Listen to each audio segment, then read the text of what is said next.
Assalamu alaikum dear students. Hope you all are doing well.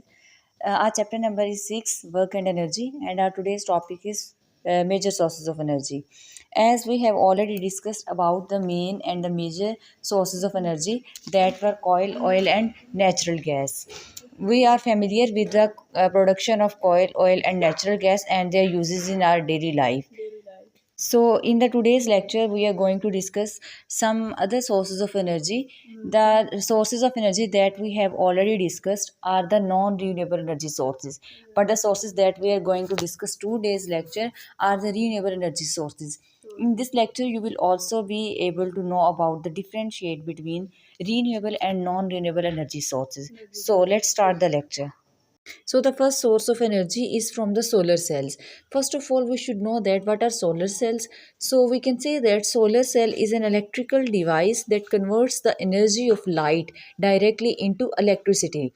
Solar cell is a type of cell, or we can say that it is a device, and on that device, when the rays of sunlight, or we can say that when sunlight directly falls onto this device or these solar cells convert the sunlight or the rays of light directly into electricity. So we can say that solar cell is such a device or such a cell that convert the sunlight directly into electricity. It supplies a voltage and a current to a resistive load like battery motor. It is obvious that in every device where current is producing, due to that current, there are two other things that must be produced in that device or in that circuit, electric circuit. And the other two things are voltage and resistance. Resistance is the opposition to the path of flow of current, and voltage is the power or the energy that is supplied by the battery to flow the current through the circuit or through the device.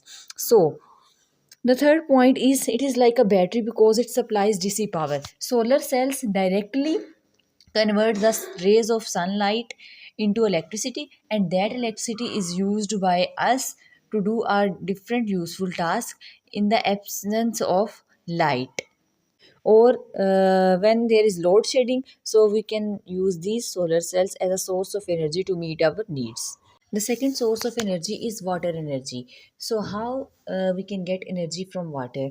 So the answer is water energy is a kind of energy which is created by moving water.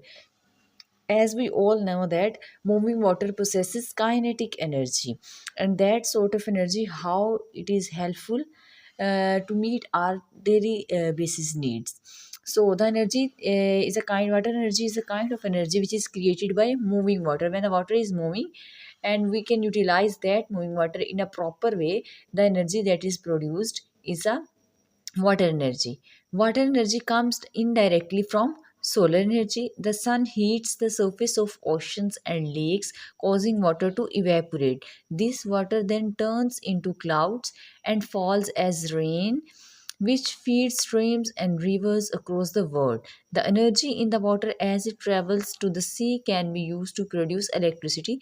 This is done by driving water through turbines, which drive electric generators. So, the simple thing that we are discussing here is that when sunlight falls on the surface of water in the oceans or in the lakes, it heat ups the surface of water, and that water then evaporates, goes into the clouds, and become a source of rain. And when then rain started and water moves from one place to another place, that water can be then utilized by us to produce electricity. For this purpose, we have to use turbines that drive in the water from the ocean or from the lakes or from the rivers, and that water then will run the turbines, and the turbines are further connected to the generators, electric generators.